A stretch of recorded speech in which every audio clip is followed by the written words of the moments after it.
에베소서 4장 11절 12절은 교회에 허락하신 직분자의 자격이 어떠한지, 왜 하나님께 직분을 주셨는지를 우리에게 말씀해 주고 있습니다.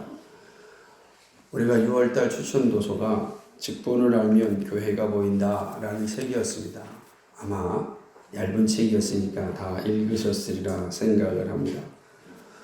그 책의 내용도 본문의 말씀을 다루고 있습니다. 직분이 무엇인지 짧지만 분명하게 잘 제시한 책이라 생각합니다.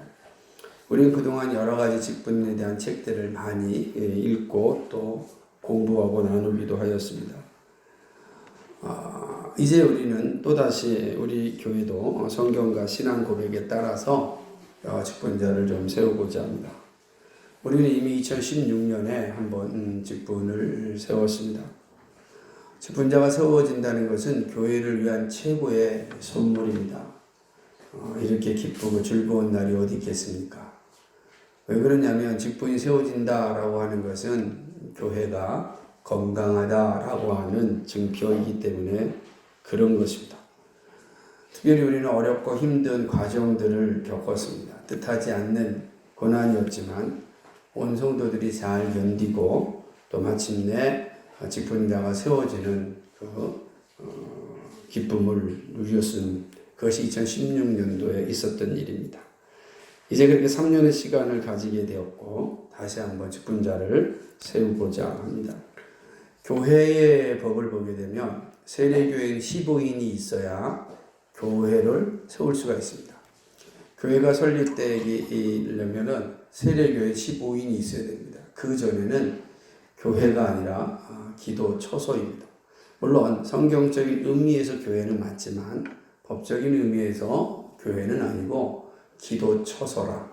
그래서 교회가 세워지기 위하여서 모인 이 성도들의 모임이다. 그렇게 생각합니다. 그래서 15인이 되면 교회를 설립할 수가 있습니다. 그렇게 세워진 교회는 25인의 세리교회인이 세워지게 되면 이제 장로 1인을 세우게 되는 것입니다. 그리고 집사는 교회의 요구에 따라서 세워지게 됩니다. 세례교인 성도들의 기도와 투표로 교회가 정한 기준에 합당한 이들을 성경의 가르침에 따라서 세웁니다. 우리 교회도 직분자로 세운 분들은 교회가 정한 그 직분자 과정을 다 이수한 분들입니다. 교회를 오래 다녔다고 해서 직분자가 자격을 얻는 것이 아니고 그 기준에 합당하게 맞을 때만 직분자로서 세움을 받을 수가 있습니다. 거기에는 집사니까 그 다음에 장로가 되는구나 그런 과정이 없습니다. 모든 성도가 그 기준에 합당하면 다 장로로서의 또 집사로서의 직분을 가지게 됩니다. 우리 이 사실을 잘 기억하고 있어야 됩니다. 그래서 마치 성도에서 집사에서 장로로 가는 과정이 아니라 모든 이들이 다 기준에 합당하면 직분이 받을 수가 있습니다. 그리고 그 직분을 받을 때는 은사에 합당하게 세움을 받게 되는 것입니다. 그렇게 추첨된 후보를 통하여서 성도들의 3분의 2의 찬성을 받으면 직분자로 선출이 됩니다. 물론 교회가 이렇게 선출하였다고 해서 그분이 곧바로 교회의 직분자가 되는 것은 또 아닙니다. 노회의 교육과 시험을 거쳐야 됩니다. 이 노회의 교육과 시험도 생각만큼 쉽지가 않습니다. 그 기준이 만만치 않고 까다롭기 때문에 그렇습니다. 그래서 노회 규칙과 노회 교육과 시험을 잘 통과하면 노회가 장로로 허락을 하는 것입니다. 특별히 교회는 장로를 세우지 아니하면 목사는 위임이 될 수가 없습니다. 위임 목사가 된다라고 하는 것은 지역교회로서 온전히 세워졌다라고 하는 것을 의미합니다. 그래서 법에서 이것을 조직교회라 이렇게 표현합니다. 그러니까 온전히 조직된 교회다. 그러지 않은 교회는 미조직된 교회다라고 합니다. 여러분 오해하실 때 자립교회와 미자립교회는 조직교회와 미조직교회 다른 개념입니다. 자립교회, 미자립교회는 재정적인 측면에서 자립이 되었냐라고 하는 걸 의미하는 겁니다. 그러나 조직적인 측면에서 조직교회냐 미조직교회냐는 장로가 있고 그리고 목사가 있느냐라고 하는 것에 따라서 세워지게 되는 것입니다. 그런데 위임 목사는 당회가 있어야 합니다. 당회는 목사, 장로 1인 이상이 있어야 합니다. 그런데 위임 목사는 장로가 세워진 당회가 허락하여야만 세워질 수 있습니다. 그래서 반드시 교회는 세워진 당회가 그 목사를 위임으로 청원하여야만 비로소 위임 목사가 될 수가 있는 것입니다. 그런 의미에서 우리 교회는 미조직 교회이고 당회가 없기에 임시당회장의 지도를 받아 교회를 세워가고 있습니다. 비록 제가 여러분과 함께 교회를 시작했다 할지라도 저는 시무 목사라고 하는 직분을 가지고 있습니다. 그것은 3년에 한 번씩 다시금 청빙을 받아야 되는 그런 직분입니다. 그래서 우리 교회는 시무 목사님 저와 함께 임시로 우리 교회를 관리하는 당회장님이 계십니다. 그 당회장은 지역 시찰회에서 결정하고 노회가 허락을 받아서 결정하게 됩니다. 그래서 우리가 마음대로 우리 교회 임시단장이 되어 주십시오라고 해서 되는 것이 아니라 시찰회가 직권적으로 결정하고 노회가 파송하면 하는 겁니다. 그러니까 우리의 원함대로 되는 것이 아닙니다. 감사하게도 우리 교회는 우리와 같은 신앙 고백을 가지고 있고 또 우리에게 많은 영향력을 주셨던 중심교회 서문강 목사님이십니다. 저는 서문강 목사님의 위임을 받아서 내가 빛과 소문교회를 말씀으로 치리하는 것입니다. 그러나 조직교회가 되어지면 더 이상 임시당회장이 필요 없고 교회와 장로와 목사로 구성된 당회가 교회를 독립적으로 치리할 수 있게 됩니다. 우리 교회는 세례교인 25인을 넘었기 때문에 법이 기준하고 성경이 명하는 대로 직분자를 세우는 겁니다.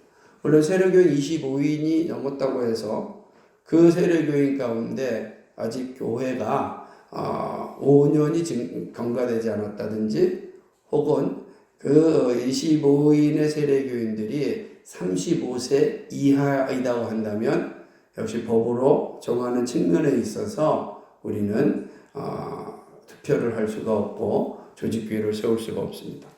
하지만 그 조건이 다 넘어가면 비로소 이제는 교회가 정한 법대로 세워야 됩니다.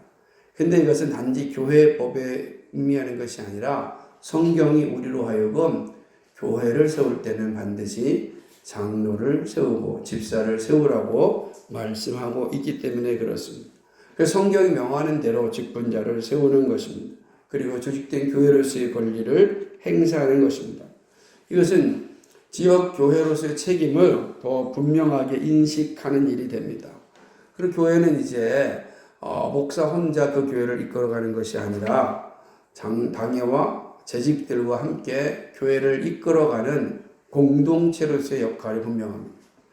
교회가 조직교회가 되지 못하면 우리 공동체가 충분히 논의한다 할지라도 법적으로는 임시당회장의 허락을 받아야 모든 것이 진행이 되는 것입니다. 그래서 우리가 올린 것도 임시당이 다 올려서 제 이름으로 올라간 건 하나도 없습니다. 노회에 올라간 우리 교회 당회 조직 청원서도 제 이름으로 올라간 건 하나도 없고 임시당회장 서문강 목사님에 의해서 다 올라갔습니다. 그러니까 그분이 허락하지 않으니 우리는 아무것도 할 수 없는 게 법적인 모습이라고 할 수가 있는 것입니다. 우리가 직분자를 세우는 것은 이런 어떤 행정적인 편리를 위하여 세우는 것은 아닙니다. 물론 그것도 필요하긴 하겠지만 더욱더 중요한 것은 성경이 우리에게 명령하고 있기 때문에 그렇습니다. 직분자는 오직 교회를 위하여 존재합니다. 교회를 바르게 세우기 위하여 하나님은 교회에 직분을 주셨고 직분을 감당할 수 있는 직분자를 주셨습니다. 그러기에 직분자를 바르게 이해하려면 사실은 교회에 대한 바른 개념이 확립되어 있어야 합니다. 그러니까 교회에 대한 개념이 확립되어 있지 아니하면 우리가 직분자를 바르게 이해할 수가 없게 되는 것입니다. 교회는 구약에서는 성막과 성전을 통하여 보여주셨습니다. 성경은 이를 광야교회라 이렇게 말합니다. 사도행전 7장 38절을 보면 광야교회라고 표현하고 있습니다. 그리고 신약에서는 예수님께서 직접 교회를 허락하셨습니다. 마태복음 16장 18절을 보게 되면 또 내가 네게 이르노니 너는 베드로라. 내가 이 반석 위에 내 교회를 세우리니 음부의 권세가 이기지 못하리라 이렇게 말씀하고 있습니다. 그러니까 예수님께서 교회를 세우셨다고 얘기합니다. 내 교회라 얘기합니다. 그러므로 이 교회의 주인은 예수 그리스도입니다. 우리가 이 사실만 뚜렷하게 기억하고 목사와 모든 직분자들 성도들이 두렵고 떨리는 마음으로 늘 고백하면 교회는 세상이 말하는 그런 분쟁이 일어나지 않습니다. 근데 우리가 늘 분쟁이 일어날 때 이 사실을 잊어버립니다. 왜냐하면 주인됨의 소속을 자기에게 있다고 생각하기 때문에 욕심이 생기고 욕심이 생기니까 타락하게 되고 싸움이 일어나게 되는 겁니다. 그러나 성경은 분명히 얘기합니다. 교회는 예수님이 세우신 것입니다. 내 교회라고 하는 겁니다. 그래서 내 교회를 세운다. 교회는 예수님께 설립하셨습니다. 그리고 예수님은 사도들을 통하여 곳곳에 교회를 세우라고 명령하셨습니다. 우선 교회라고 하는 이 의미는 이미 말씀드렸듯이 교회는 건물을 말하는 1차적인 의미가 아닙니다. 교회는 예수 그리스도를 고백하는 믿는 자들의 무리를 이야기합니다. 그래서 성도들의 모임을 교회라 그러는 겁니다. 성도들의 모임. 그것이 바로 교회입니다. 그 성도들의 모임이 바르게 이루어지고 또 혹은 편안하게 이루어지고 혹은 외부에 어떤 피해가 주지 않도록 모이기 위하여 세워진 것이 교회당입니다. 그래서 우리는 빛과 소금 교회당 안에 모인 빛과 소금 교회입니다.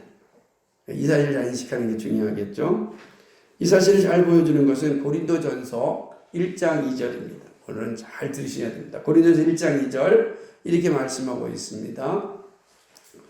고린도에 있는 하나님의 교회 곧 그리스도 예수 안에서 거룩하여지고 성도라 부르심을 입은 자들과 또 각처에서 우리의 주 곧 저희와 우리의 주 되신 예수 그리스도의 이름을 부르는 모든 자들에게 말씀하고 있습니다. 고린도에 있는 하나님의 교회 이렇게 표현하고서 뭐라고 설명하죠? 곧 그리스도 예수 안에서 거룩하여진 자. 그 누구죠? 성도입니다. 그래서 성도라 부르심을 입은 자들이 교회입니다.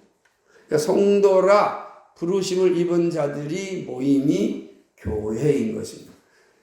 그러므로 예수님은 내 교회를 세운다 할 때는 이 교회를 세우는 겁니다. 사도들이 가서 교회를 세웠습니다. 어떤 교회를 세웠습니까? 이 교회를 세웠습니다. 그리고 이 교회가 세워지기 위하여 건물을 세운 것입니다. 처음엔 건물이 필요 없었기 때문에 가정에서 모였겠죠. 인원이 적으니까 한두 명씩 모이면 가정에서 모일 수 있죠. 그러나 25인 넘어가면 모일 가정이 별로 없습니다. 그래서 이제는 따로 공간을 마련하게 됩니다. 이것이 과도해져 가지고서 어마어마한 건물이 되어서 하나님께 영광을 돌리지 못하는 그런 일이 되었지만 그것이 교회의 모습이었다라고 하는 것이죠. 예수 그리스도 안에서 성도라 부르심을 입은 자들의 모임이 교회입니다. 항상 잊지 말고 기억해야 합니다. 그러므로 교회는 오직 예수 그리스도를 주인으로 삼고 같은 마음을 갖고 같은 뜻을 가지고 같은 곳을 바라보면서 함께 가는 공동체입니다. 교회는 예수 그리스도 안에서 예수 그리스도를 향하여 같은 마음과 같은 뜻과 같은 곳을 바라보면서 함께 걸어가는 공동체가 교회인 것입니다. 교회의 아름다움은 같은 마음, 하나된 마음이 있습니다. 우리가 성령도 하나요, 세례도 하나요 라고 말하지 않습니까? 예수 그리스도도 하나이다. 그럼 우리는 이 안에서 하나가 되어야 하는 겁니다. 그리고 이 하나가 되는 것을 가장 싫어하는 자가 있다면 그건 사단이겠죠. 마귀는 어떻게 해서든지 교회가 하나가 되는 것을 막습니다. 분란을 일으켜서 교회를 둘로 셀로 쪼개려고 합니다. 건강하게 분립되는 것은 성경이 가르치는 마땅한 바지만 분쟁으로 인하여 분립되는 것은 그것은 하나님의 마음을 아프게 하는 겁니다. 교회는 이게 하나됨으로 세워진 곳이다 라고 하는 것이죠.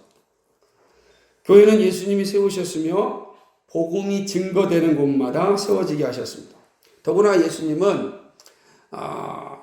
자신의 몸을 교회라 그랬습니다. 교회는 곧 그리스도의 몸이라 이렇게 말씀하셨습니다.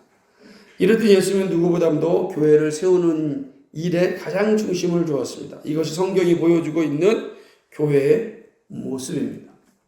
그러면 어디에 있든지 무엇을 하든지 반드시 해야 될 일이 무엇입니까? 교회를 세우는 일입니다. 그런데 그 교회의 1차적인 모임은 그리스도를 부르는 이들의 모임, 성도들의 모임인 겁니다. 그러니까 우리 건물이 교회가 아닙니다. 1차적으로. 그래서 그게 중요한 게 아니에요. 그래서 제가 교회를 세운, 성경은 교회 세웁니다. 이런 책을 썼더니 자꾸 어떤 분이 우리는 각 지역마다 교회당을 많이 세웠다는 거예요.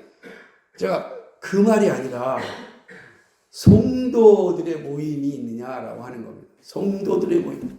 두세 사람이 모인 곳에 내가 너희와 함께 하겠다 말씀하지 않았느냐. 두세 사람이 모이가 있으면 그게 교회고 그들이 나중에 필요할 때에 교회당을 세웁니다. 그래서 우리는 이 사실을 분명하게 인식하고 있어요.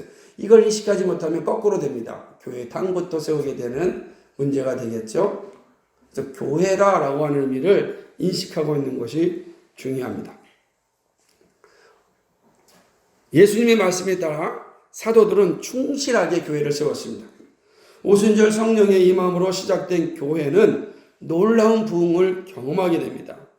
그죠? 한 번에 3,000명이 회심하니 엄청난 일 아니겠습니까? 제 평생에 그런 은혜를 볼 수나 있겠습니까?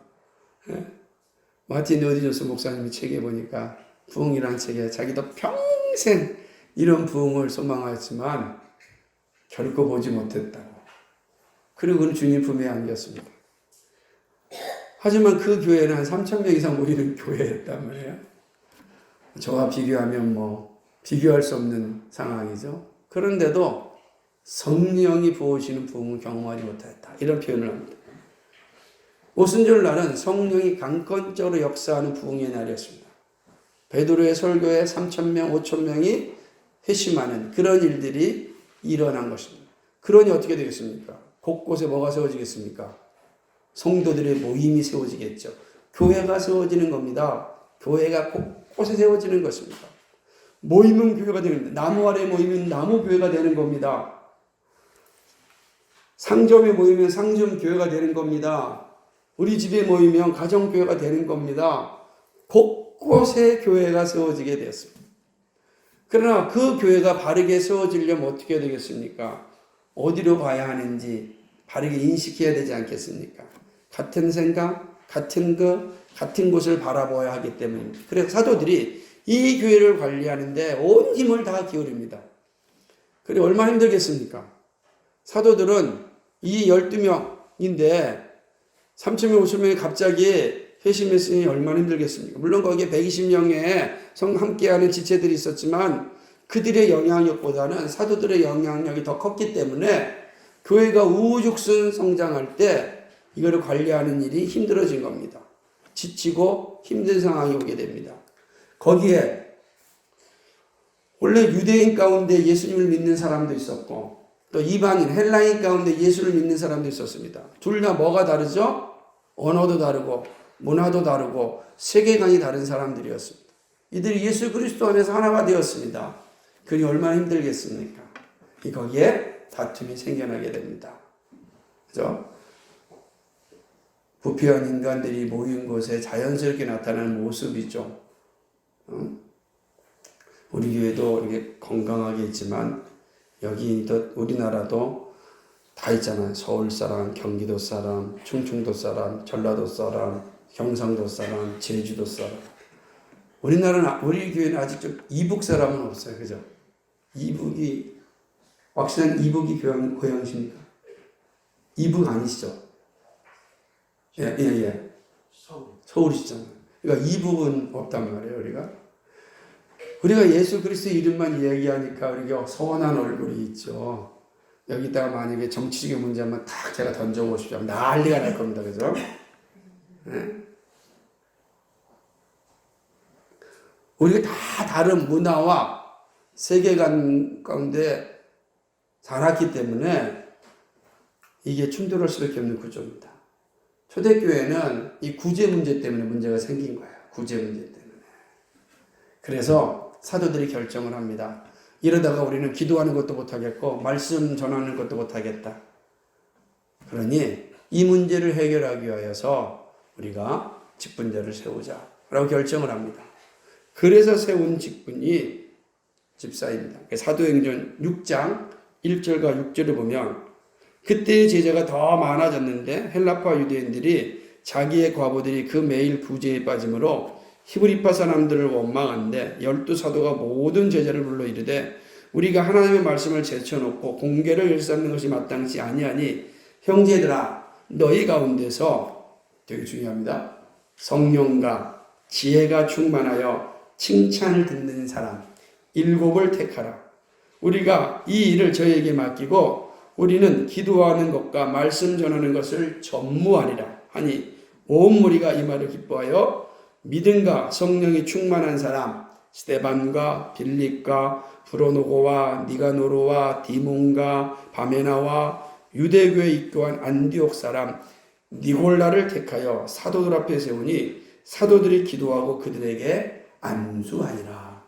이렇게 해서 7명의 직분자가 세워지게 됩니다. 성령과 지혜가 충만하여 칭찬 듣는 사람. 이게 조건이었어요. 성령은 뭐죠? 하나님의 말씀에 민감한 사람입니다. 지혜가 충만한 사람. 정말 지혜가 필요하겠죠. 분쟁이 있을 때 잘 조정하고 교회 행정을 잘 이끌어가는 사람. 그리고 중요한 것은 사람들에게 칭찬받는 사람.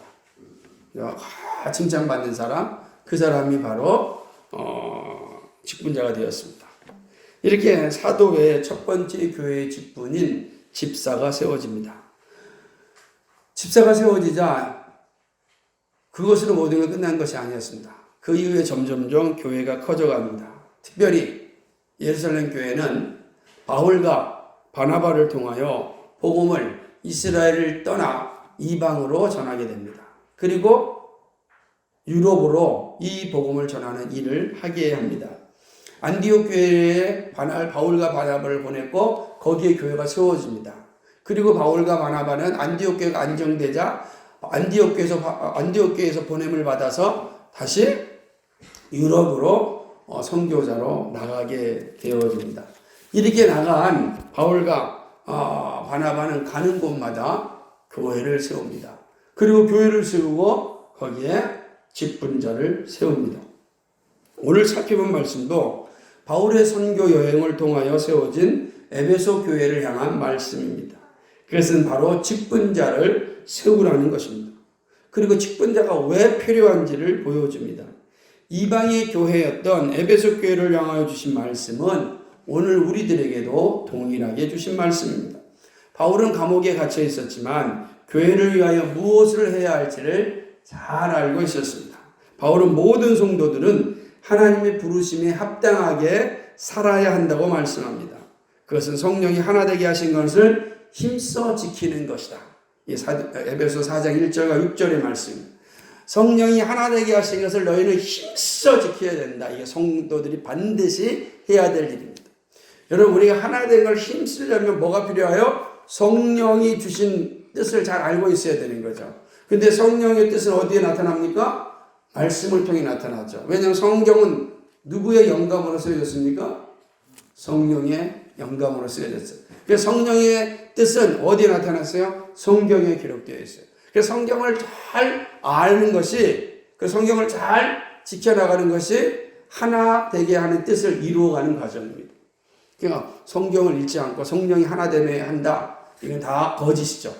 그러니까 성경 말씀을 가볍게 여기는 건 다 사건이에요. 왜냐하면 성경이 그렇게 말하기, 성령이 하나 되게 하신 것을 우리가 지키라 그랬잖아요. 그러니까 성령 없이 이상한 체험이나 경험을 강조하는 사람들, 성경 없이 사건입니다. 조심해야 돼요. 잘 분별해야 됩니다. 그리고 하나님은 각 사람에게 예수 그리스도의 은혜의 분량대로 선물을 주셨다고 말씀합니다. 그 사실을 기억하라는 거예요. 에베소 4장 7절과 10절입니다. 하나님께서 성령이 하나 되게 하신다. 너희는 뿐만 아니라 성령께서 너희 각 사람에게 필요한 은사들을 다 줬다. 얘기합니다. 그러니까 우리 모두는 하나님의 나라의 영광을 위하여 성령이 하나 되게 하신 것을 지키기 위하여 필요한 은사들을 다 받았습니다. 한 사람도 은사가 없는 사람이 없어요. 저는 은사가 없어요. 저는 재능이 없어요. 이거는 하나님을 모르는 일입니다. 우리에게 다 은사와 재능이 있습니다. 안 그렇습니까? 저는 하나님께 너무 감사한 건, 저는 이게 노래할 때 높은 음을 못 올라가잖아요. 얼마나 미안하지 몰라. 찬양을 잘하는 목사님들 보면 높은 음을 쫙 올려가지고 설교를 하면 성도들이 막 감동을 받잖아요. 말씀의 감동보다는 찬송의 감동을 더 많이 받아요. 한국 사람들은. 그러지 않습니까? 근데 요즘 우리 세희나 예진이나 주일학교 애들이 그냥 제가 못하는 하이의 음을 그냥 쫙쫙 뽑아내니까 얼마나 감사한지 몰라요. 제가 중간에 올라가더라도 좀 멈춰도 제가 다 올려주니까. 다 하잖아요. 얼마나 감사한지 몰라요. 이게 하나 되게 하신 거예요. 부족한 것은 채워주는 거예요. 다 하면 좋겠지만 부족한 게 많잖아요, 저한테도.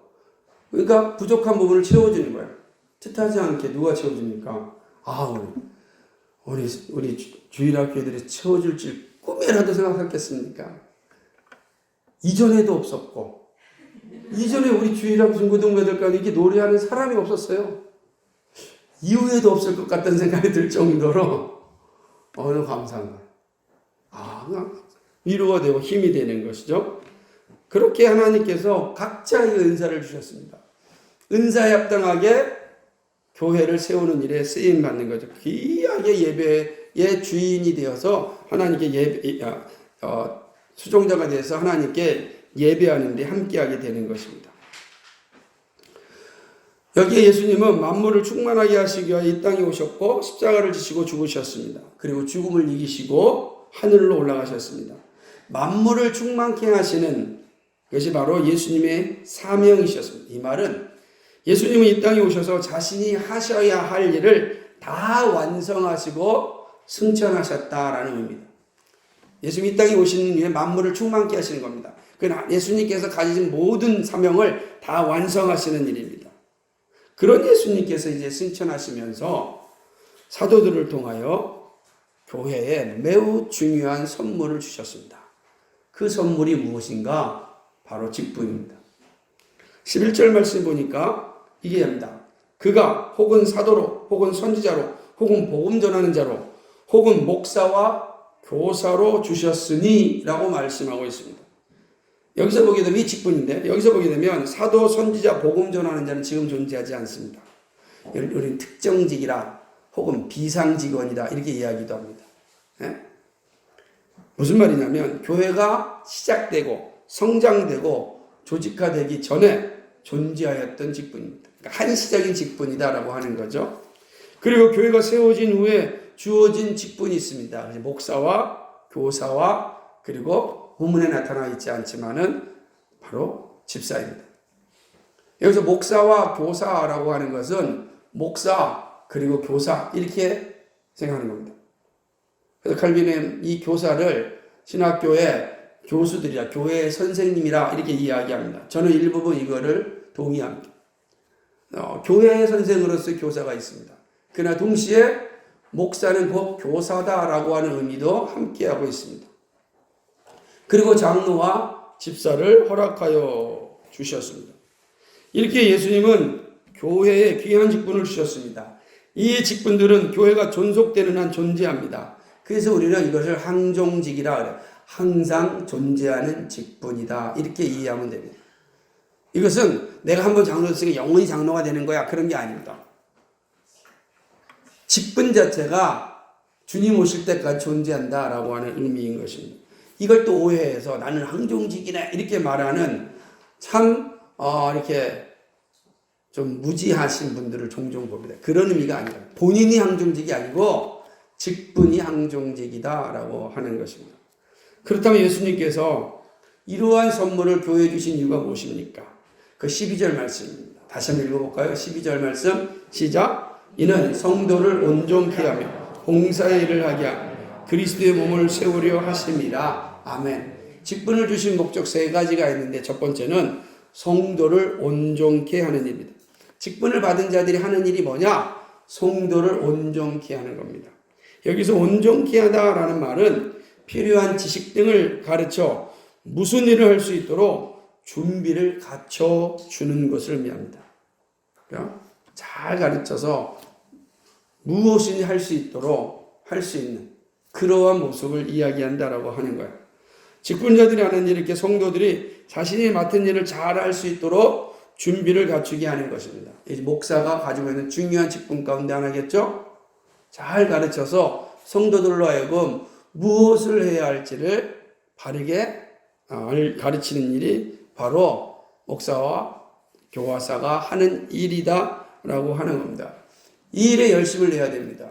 근데 이 일에 열심을 내지 않고 다른 일에 열심을 내면은 그것은 직분을 주신 예수님의 뜻을 어기는 겁니다. 목사가 정말로 열심을 다해서 해야 될 일이 뭐냐면 성경을 열심히 연구하고 열심히 책을 읽으면서 하나님의 뜻이 무엇인지를 잘 분별하여서 전하는 겁니다. 그러나 목사의 일주일의 삶은 늘 말씀과 독서와 그리고 이 세상을 이해하는 일에 힘을 써야 되는 겁니다. 제가 축구를 좋아한다고 일주일 내내 축구만 한다고 한다면 어떻게 생각하시겠습니까? 아마 여러분 52주 동안 축구 얘기만 들을 겁니다. 왜? 보고 들은 게 축구밖에 없으니까. 그러나 그렇지 않습니다. 목사의 삶이라는 건 다양한 영역 속에 존재하지만 우선적으로 뭐죠? 성도를 온전케 하는 일에 힘쓰는 사람입니다. 장로의 역할도 마찬가지입니다. 나도 살펴보겠지만은 장로의 역할도 마찬가지입니다. 그죠? 성도를 잘 돌아봐서 그들이 교회 생활을 바르게 하고 있는지를 가르쳐 주는 게 장로의 역할입니다. 집사의 역할이 뭡니까? 교회 재정을 잘 관리하여서 이 지역사회 그리고 우리 교회 가난한 이들에게 정말 적재적소에 재정이 잘 사용될 수 있는지를 참으로 살피는 사람입니다. 그러니까 이런 것을 통해서 성도가 온전하게 되어지는 일들을 갖게 하는 이 일을 위하여 바로 직분을 허락하여 주신 것입니다. 근데 만약에 이런 어떤 과정이 없다고 한다면 성도들이 어떻게 되겠습니까? 직분자가 없어가지고 성도들을 온전케 하는 일에 힘쓰지 아니한다면 성도들이 어떻게 되겠습니까? 자기 소견에 옳은 대로 신앙생활하는 거예요. 그러니까 그렇게 되면 하나의 생각, 하나의 마음, 하나의 뜻은 불가능해요. 성령이 하나 되게 하시면서 지키는 것은 불가능한 겁니다. 불가능한 것. 직분자가 바르게 세워지지 않으면 성도들이 힘들고 교회도 힘들어집니다. 성도들로 하여금 구원의 확신과 참된 교회의 분별과 거짓된 복음의 실체를 정확하게 알려주는 것이 중요합니다. 이것이 직분자를 선물로 주신 이유입니다. 여러분, 무엇이 참된 것인지, 그죠? 어떤 것이 거짓된 복음인지를 분별할 수 있어야 되지 않습니까? 얼마나 이게 사단의 이 유혹이 많은 시대입니까? 그런 구원의 분명 확신을 가지고 있어야 되지 않겠습니까? 근데 이것이 헛된, 거짓된 이 직분자가 있다고 한다면 내가 열심히 신앙생활 했는데 실제로는 구원의 확신을 갖지 못하는 거예요. 이거 얼마나 끔찍한 일이겠습니까? 그런 일 비일비리 하죠. 우리는 그 대표를 이단이라고 말하고 있지 않습니까? 사람 종종 그렇게 얘기합니다. 저 이단들이 모이니까 사람들이 왜 이렇게 많이 모입니까? 이단이기 때문에 모이는 거죠.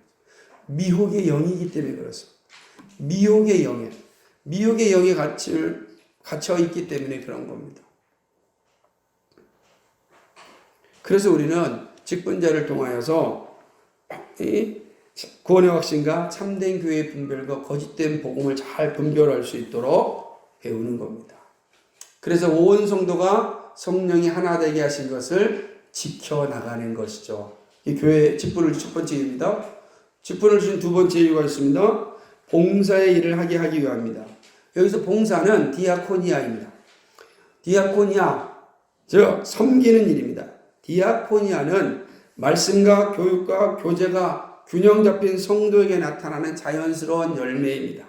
우리가 누누이 이 사실을 공부하였고 나눴습니다. 이것은 누가 하라고 해서 하는 것이 아닙니다. 균형 잡힌 신앙이 되면 자연스럽게 나타나는 열매입니다. 그래서 직분자는 무엇보다도 말씀을 가까이 해야 합니다.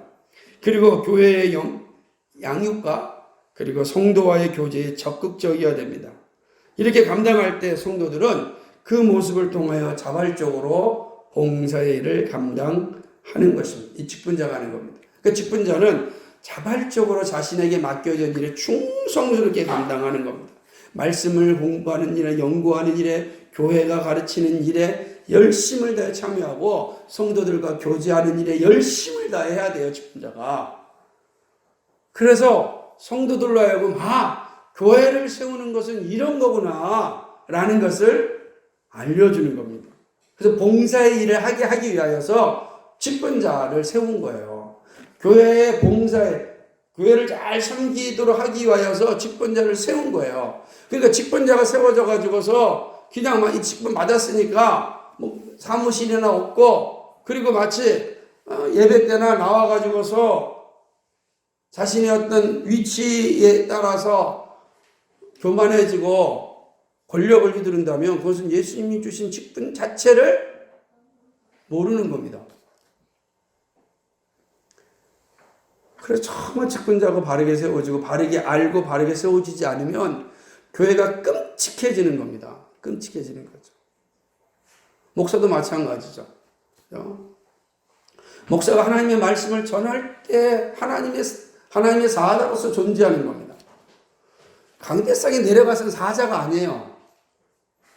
사람이지. 농담합니다. 여러분 정말로 이 사실 분명하지 않으면 이상한 상황이 되어버립니다. 직분자가 마찬가지죠. 직분자는 그냥 명예직이 아니라는 거예요. 명예직이 아니라 일을 하기에 주어진 겁니다. 그러니까 명예권사 이 가능한 일입니까? 명예장로 이 가능한 일입니까? 이 명예라는 말은 뭐예요? 내가 일하지 않고 명예로만 갖겠다는 뜻 아닙니까? 그러니까 어떤 기가 막힌 교회는 그 말 쓰면 뭐라 그러니까 성경에도 없는 직분을 세웠어요. 홍보장로라고. 나는 참 사람들이 왜 자꾸만 이런지 모르겠어요. 홍보장로. 그분은 뭐야? 홍보하기 위해서 장로로 삼은 거야. 교회 온 지 2년 만에. 세상에서 되게 유명한 사람이니까. 그게 합당한 건가? 우리 생각해 보아야 합니다. 그러지 않습니다. 정말 직분자는 누구보다도 스스로 열심을 내어서 교회를 섬기는 일에 최선을 다합니다. 그것이 바로 하나님의 직분자를 세운 이유이죠. 그들을 통해서 봉사 일을 하게 하기 위함이니까요. 세 번째는요, 그리스도의 몸을 세우기 위함입니다. 그리스도의 몸은 교회를 의미합니다. 이렇게 볼 때 직분자를 세우는 것은 궁극적으로 교회를 세우기 위함입니다. 그러므로 직분자가 교회를 세우는 일에 열심을 다하지 않거나 혹은 교회를 허무는 일에 관여한다면 그는 직분을 내려놓는 것이 합당합니다. 여기서 세운다라고 하는 것은 집을 짓는 건축 용어입니다. 집이 튼튼하게 세워지려면 기초가 튼튼하고 기둥이 단단하고 부실한 시공이 되지 않으면 됩니다. 간단합니다. 기초가 튼튼하고 기둥이 튼튼하고 부실한 시공만 안 하면 그 집은 건강합니다. 튼튼합니다. 그런데 우리는 어떻게 되죠? 기초를 대충 하죠. 기둥에서 중요한 철근 몇 개 빼버리죠. 부실하게 시공합니다. 그래 시간이 지나니까 집이 무너지죠. 금이 가죠. 물이 새죠. 겉모습은 되게 화려해요. 새 아파트예요. 그런데 비가 오니까 막 물이 새요. 금이 가요. 마찬가지. 직분이라고 하는 화려한 외관이 필요한 것이 아니라 직분자가 가지고 있는 자세가 중요하다라고 하는 거죠. 교회는 정말로 건강하게 세워져야 되는데 그러기 위해서는 목사, 장로, 집사가 건강해야 되는 겁니다. 건강해야 되죠. 모든 직분자는 교회를 세우는 일에 전신전력해야 됩니다. 이것이 직분을 주신 이유입니다. 그러니까 자신의 명예를 드러나고 권력을 행사하기 위하여 주어진 것이 아니라 섬기고 봉사하여서 교회를 건강하게 세우는 겁니다. 그 주님 보시기에 잘했다 칭찬받는 것으로 만족하면 됩니다. 만족하면 되는 겁니다.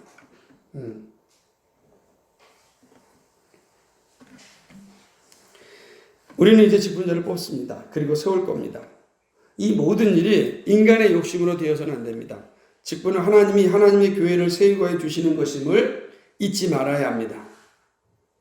이것을 망각하기에 교회가 혼돈 가운데 빠지고 세상이 웃음거리가 되는 것입니다. 믿을 수 없는 존재가 교회의 직분자라면 얼마나 속상하겠습니까? 며칠 전에 요즘 아주 야니께 교회를 어지럽게 하는 제이 목사님께서 정치적 발언을 하였더니 S 장로님께서 그건 정말 교회와 성경의 가르침이 합당하지 않다. 차라리 목사직을 그만두는 게 낫다라고 이야기했습니다. 그랬더니 제이 목사님께서 이렇게 표현했습니다. 아니, 필계 평신도 장로가 나한테 이런 말 저런 말 하느냐 이렇게 이야기하는 겁니다. 저는 앞에 내용들 다 중요하지 않습니다. 장로는 평신도가 아닙니다. 일개 평신도라는 단어를 목사 입에서 나오면 안 되는 겁니다. 그건 정말 성경도 모르고 신학도 모르고 모르는 거예요. 우리는 다 성도예요. 장사님, 우리 다 성도입니다. 저도 성도고 여러분 성도예요. 성도인 우리에게 뭘 주셨습니까? 목사라는 직분을 주셨고 장로라는 직분을 주셨고 집사라는 직분을 주셨습니다. 더군다나 목사는 장로로 직분을 받고 목사로 임직받는 것뿐입니다. 그러니까 목사고 장로란 말이에요.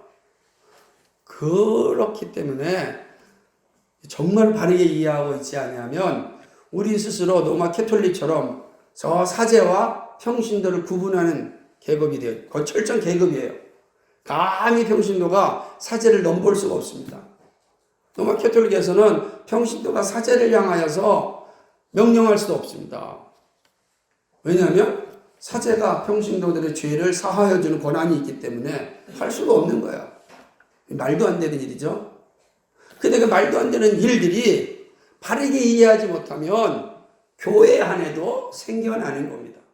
그래서 여러분은 정신 바짝 차리고 성경이 말하는 것과 믿음의 선배들이 교회 개혁을 통하여서 이루어졌던 그 놀라운 선물들을 잘 인식하고 직분의 바른 의미를 가지고 교회를 세워가야 합니다. 우린 다 성도라 항상 잊지 말아야 됩니다. 우리 평신도가 아니고 우리 뭐라고요? 성도라. 이제 이 사실을 우리 입에서 평신도라는 단어 쓰지만 아무리 일반화 되었다 할지라도 쓰면 안 돼요. 제가 하도 어떤 단체에서 알지만 쓴다 그러길래 알면 안 써야죠. 근데 모든 사람이 그렇게 알고 있어서 할 수 없대. 할 수 없는 것이나 바꿔야지. 그게 운동이지. 그러니까 우리는 그게 아니에요. 우린 다 성도예요. 성경 평신도라는 단어가 없어요. 다 성도예요. 왜? 교회는 성도들의 모임이니까. 우리는 성도예요. 그 성도들의 모임이 건강하고 바르게 세워지기 위해서 직분자를 주시는 것뿐이에요. 그렇지 않습니까? 그러니까 이 사실을 다 이해하고 바르게 가지고 있어요. 그래야 교회가 건강에 세워지는 것입니다. 이것이 흔들리면 교회의 근간이 흔들려지는 것입니다. 직분자를 뽑으시는 분도, 직분자로 세움을 입는 분들도 직분자를 선물로 주신 하나님의 은혜에 감사하시기 바랍니다. 그리고 직분을 주신 이유를 늘 기억하시기 바랍니다. 그것이 교회를 바르게 세우는 길입니다. 이 일에 우리 모두가 함께 참여할 수 있기를 소망합니다. 아멘. 기도합니다. 거룩하시고 자비하신 아버지 하나님, 직분자를 주신 이유가 무엇인지를 말씀을 통하여 살펴보았습니다. 하나님, 이 말씀에 근거하여 직분을 주신 하나님의 뜻을 잘 구분하여서 그리스도의 몸된 교회를 세우는 일에 힘쓸 수 있도록 인도하여 주시옵소서. 우리 교회도 성경의 명령에 따라 이 일을 감당합니다. 하나님께서 함께 하시고 인도하여 주시옵시고 우리가 함께 기도함으로 참으로 교회를 든든히 세워나가는 귀한 직분자를 세우게 하여 주시옵소서. 감사합니다. 예수 그리스도의 받들어 기도하옵나이다. 아멘.